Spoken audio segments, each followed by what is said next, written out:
The Lurking Fear by H.P. Lovecraft. 1.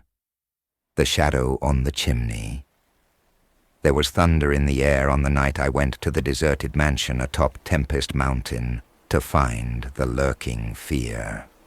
I was not alone, for foolhardiness was not then mixed with that love of the grotesque and the terrible, which has made my career a series of quests for strange horrors in literature and in life.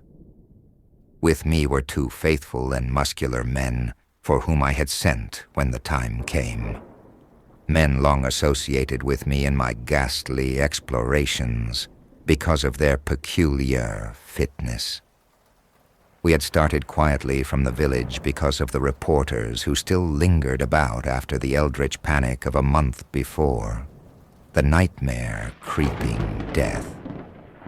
Later, I thought, they might aid me, but I did not want them then. Would to God I had let them share the search, that I might not have had to bear the secret alone so long, to bear it alone for fear the world would call me mad, or go mad itself at the demon implications of the thing. Now that I am telling it anyway, lest the brooding make me a maniac, I wish I had never concealed it, for I and I only know what manner of fear lurked on that spectral and desolate mountain. In a small motor car we covered the miles of primeval forest and hill until the wooded ascent checked it. The country bore an aspect more than usually sinister as we viewed it by night, and without the accustomed crowds of investigators, so that we were often tempted to use the acetylene headlights despite the attention it might attract. It was not a wholesome landscape after dark, and I believe I would have noticed its morbidity even had I been ignorant of the terror that stalked there. Of wild creatures there were none. They are wise when death leers close. The ancient lightning-scarred trees seemed unnaturally large and twisted, and the other vegetation unnaturally thick and feverish, while curious mounds and hummocks in the weedy, fulgurite-pitted earth reminded me of snakes, and dead men's skulls swelled to gigantic proportions. Fear had lurked on Tempest Mountain for more than a century. This I learned at once from newspaper accounts of the catastrophe, which first brought the region to the world's notice. The place is a remote, lonely elevation in that part of the Catskills, where Dutch civilization once feebly and transiently penetrated, leaving behind as it receded only a few ruined mansions and a degenerate squatter population inhabiting pitiful hamlets on isolated slopes. Normal beings seldom visited the locality till the state police were formed, and even now only infrequent troopers patrol it. The fear, however, is an old tradition throughout the neighboring villages, since it is a prime topic in the simple discourse of the poor mongrels who sometimes leave their valleys to trade hand-woven baskets for such primitive necessities as they cannot shoot, raise, or make. The Lurking Fear dwelt in the shunned and deserted Martin's mansion, which crowned the high but gradual eminence whose liability to frequent thunderstorms gave it the name of Tempest Mountain. For over 100 years, the antique grove-circled stone house had been the subject of stories incredibly wild and monstrously hideous, stories of a silent, colossal, creeping death which stalked abroad in summer. With whimpering insistence, the squatters told tales of a demon which seized lone wayfarers after dark, either carrying them off or leaving them in a frightful state of gnawed dismemberment, while sometimes they whispered of blood trails toward the distant mansion. Some said the thunder called the Lurking Fear out of its habitation, while others said the thunder was its voice. No one outside the backwoods had believed these varying and conflicting stories, with their incoherent, extravagant descriptions of the half-glimpsed fiend. Yet not a farmer or villager doubted that the Martens mansion was ghoulishly haunted. Local history forbade such a doubt, although no ghostly evidence was ever found by such investigators as had visited the building after some especially vivid tales of the squatters. Grandmothers told strange myths of the Martens spectre, myths concerning the Martens family itself, its queer hereditary dissimilarity of eyes, its long unnatural annals, and the murder which had cursed it. The terror which brought me to the scene was a sudden and portentous confirmation of the mountaineers' wildest legends. One summer night, after a thunderstorm of unprecedented violence, the countryside was aroused by a squatter stampede, which no mere delusion could create. The pitiful throngs of natives shrieked and whined of the unnameable horror which had descended upon them, and they were not doubted. They had not seen it, but had heard such cries from one of their hamlets that they knew a creeping death had come. In the morning, citizens and state troopers followed the shuddering mountaineers to the place where they said the death had come. Death was indeed there. The ground under one of the squatters' villages had caved in after a lightning strike, destroying several of the Maladoras' shanties. But upon this property, damage was superimposed, an organic devastation which paled it to insignificance. Of a possible 75 natives who had inhabited this spot, not one living specimen was visible. The disordered earth was covered with blood and human debris, bespeaking too vividly the ravages of demon teeth and talons. Yet no visible trail led away from the carnage. That some hideous animal must be the cause, everyone quickly agreed, nor did any tongue now revive the charge that such cryptic deaths formed merely the sordid murders common in decadent communities. That charge was revived only when about 25 of the estimated population were found missing from the dead, and even then it was hard to explain the murder of 50 by half that number. But the fact remained that on a summer night, a bolt had come out of the heavens and left a dead village whose corpses were horribly mangled, chewed, and clawed. The excited countryside immediately connected the horror with the haunted Martens mansion, though the localities were over 3 miles apart. The troopers were more skeptical, including the mansion only casually in their investigations, and dropping it altogether when they found it thoroughly deserted. Country and village people, however, canvassed the place with infinite care, overturning everything in the house, sounding ponds and brooks, beating down bushes and ransacking the nearby forests. All was in vain. The death that had come had left no trace, save destruction itself. By the second day of the search, the affair was fully treated by the newspapers, whose reporters overran Tempest Mountain. They described it in much detail, and with many interviews to elucidate the horror's history as told by local grandams.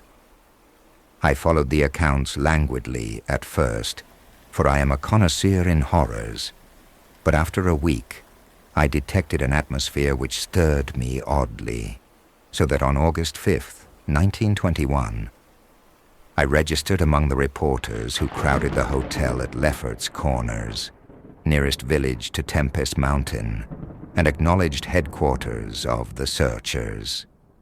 3 weeks more, and the dispersal of the reporters left me free to begin a terrible exploration based on the minute inquiries and surveying with which I had meanwhile busied myself. So on this summer night, while distant thunder rumbled, I left a silent motorcar and tramped with 2 armed companions up the mound-covered reaches of Tempest Mountain, casting the beams of an electric torch on the spectral gray walls that began to appear through the giant oaks ahead. In this morbid night, solitude and feeble shifting illumination, the vast box-like pile displayed obscure hints of terror which day could not uncover. Yet I did not hesitate, since I had come with fierce resolution to test an idea.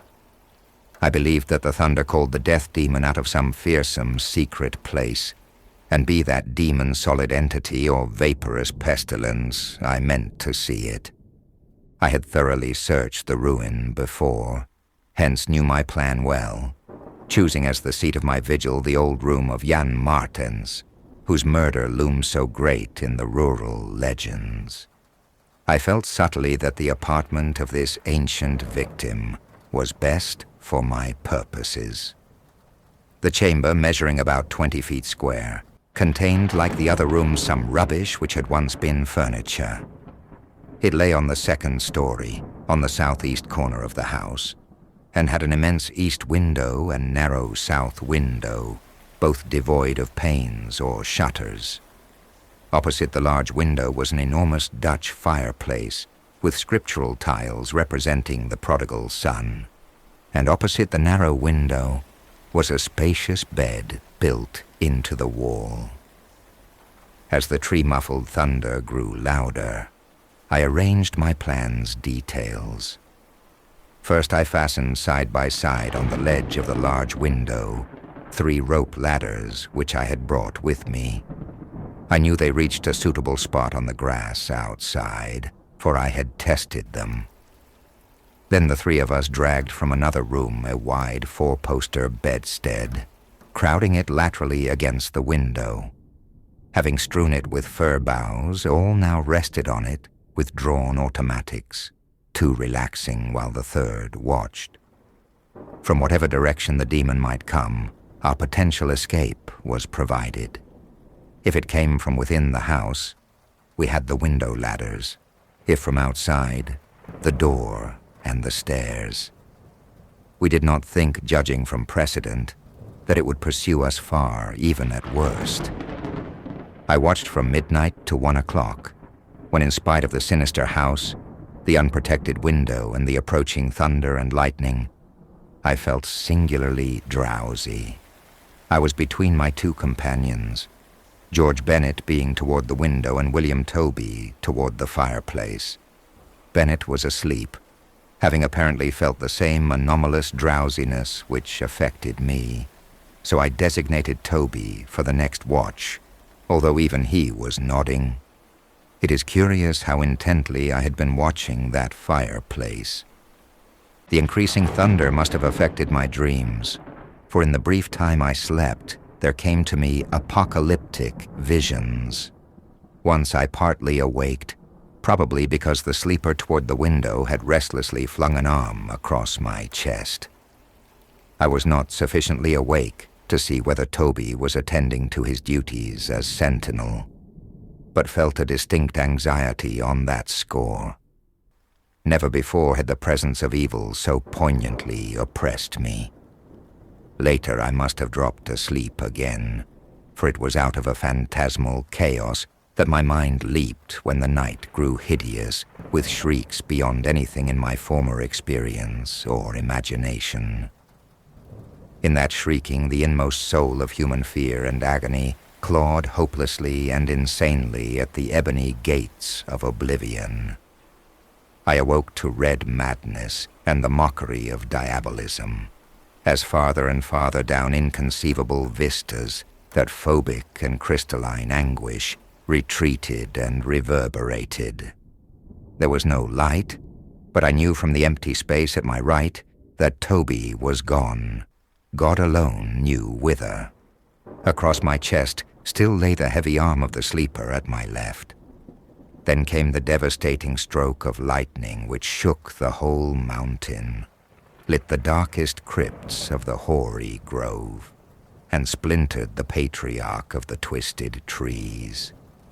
In the demon flash of a monstrous fireball, the sleeper started up suddenly, while the glare from beyond the window threw his shadow vividly upon the chimney above the fireplace, from which my eyes had never strayed. That I am still alive and sane, is a marvel I cannot fathom. I cannot fathom it, for the shadow on that chimney was not that of George Bennett or of any other human creature, but a blasphemous abnormality from hell's nethermost craters, a nameless, shapeless abomination which no mind could fully grasp and no pen even partly describe. In another second I was alone in the accursed mansion, shivering and gibbering. George Bennett and William Toby had left no trace, not even of a struggle. They were never heard of again. 2. A passer in the storm. For days after that hideous experience in the forest-swathed mansion, I lay nervously exhausted in my hotel room at Lefferts Corners. I do not remember exactly how I managed to reach the motorcar, start it, and slip unobserved back to the village, for I retain no distinct impression save of wild-armed titan trees, demoniac mutterings of thunder, and Charonian shadows athwart the low mounds that dotted and streaked the region. As I shivered and brooded on the casting of that brain-blasting shadow, I knew that I had at last pried out one of Earth's supreme horrors, one of those nameless blights of outer voids whose faint demon scratchings we sometimes hear on the farthest rim of space, yet from which our own finite vision has given us a merciful immunity. The shadow I had seen I hardly dared to analyze or identify. Something had lain between me and the window that night, but I shuddered whenever I could not cast off the instinct to classify it. If it had only snarled or bayed or laughed titteringly, even that would have relieved the abysmal hideousness. But it was so silent. It had rested a heavy arm or foreleg on my chest. Obviously it was organic, or had once been organic. Jan Martens, whose room I had invaded, was buried in the graveyard near the mansion. I must find Bennett and Toby if they lived. Why had it picked them and left me for the last? Drowsiness is so stifling and dreams are so horrible. In a short time I realized that I must tell my story to someone or break down completely. I had already decided not to abandon the quest for the lurking fear, for in my rash ignorance it seemed to me that uncertainty was worse than enlightenment, however terrible the latter might prove to be.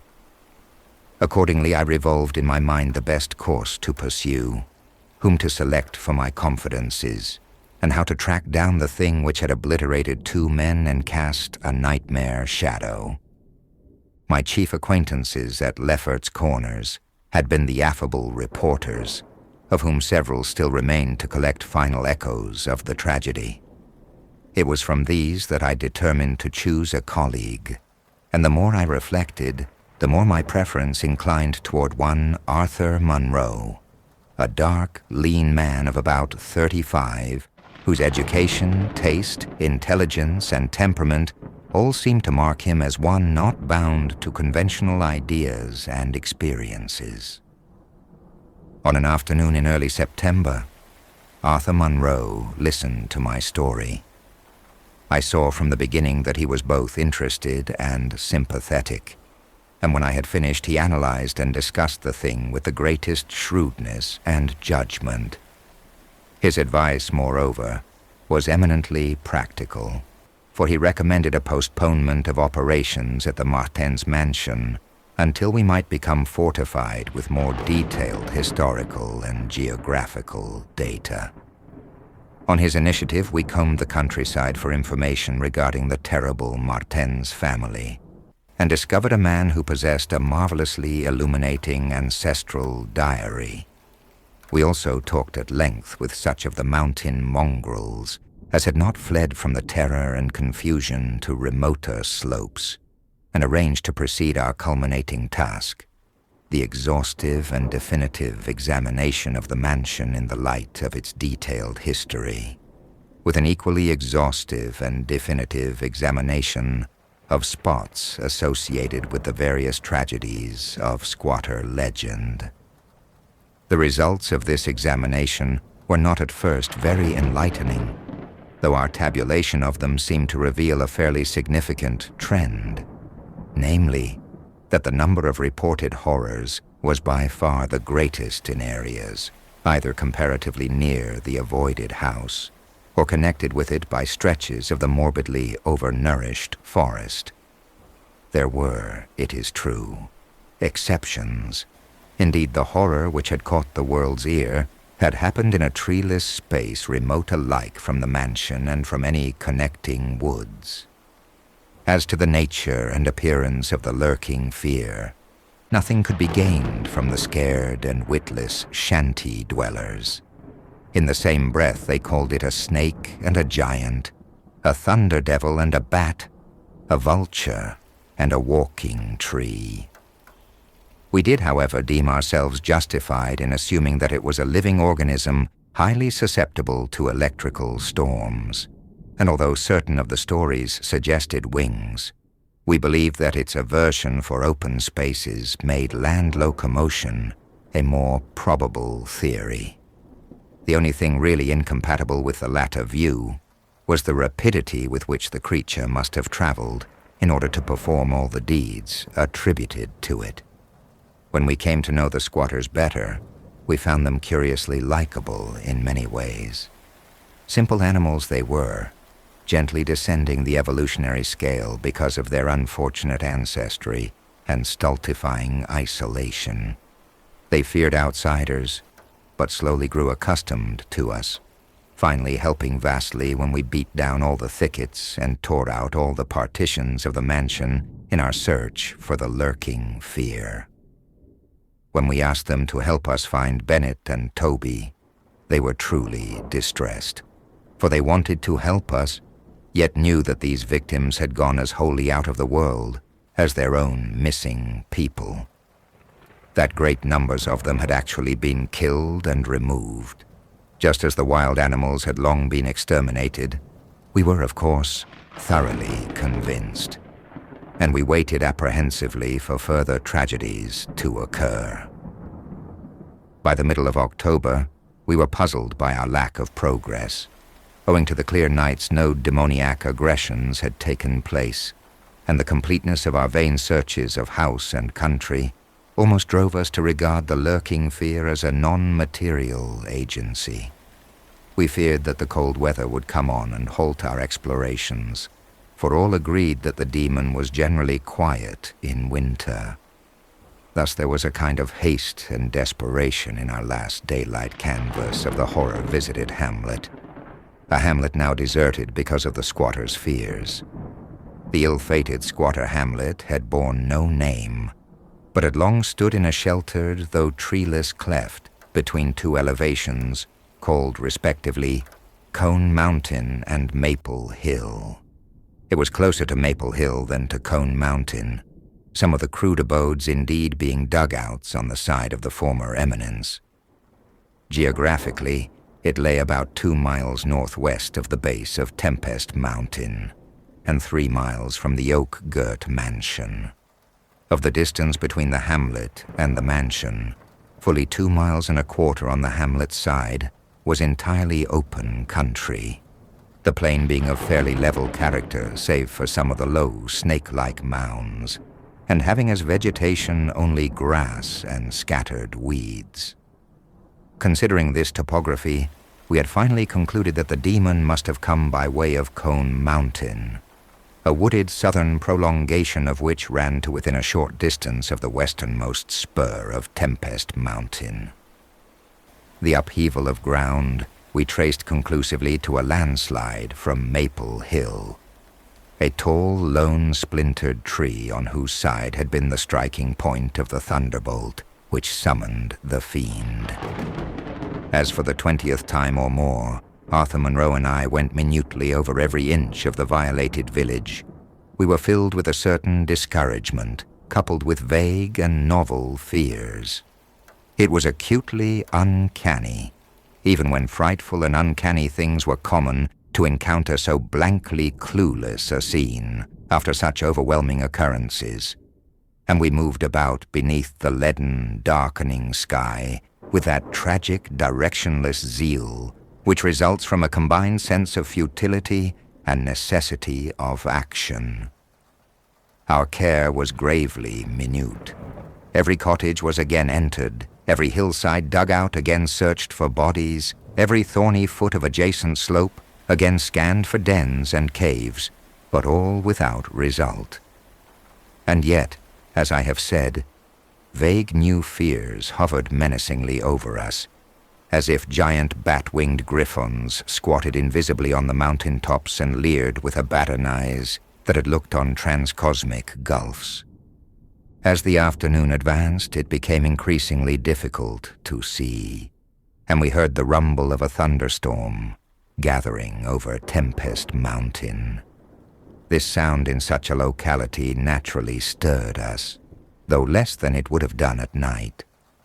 As it was, we hoped desperately that the storm would last until well after dark, and with that hope turned from our aimless hillside, searching toward the nearest inhabited hamlet to gather a body of squatters as helpers in the investigation. Timid as they were, a few of the younger men were sufficiently inspired by our protective leadership to promise such help.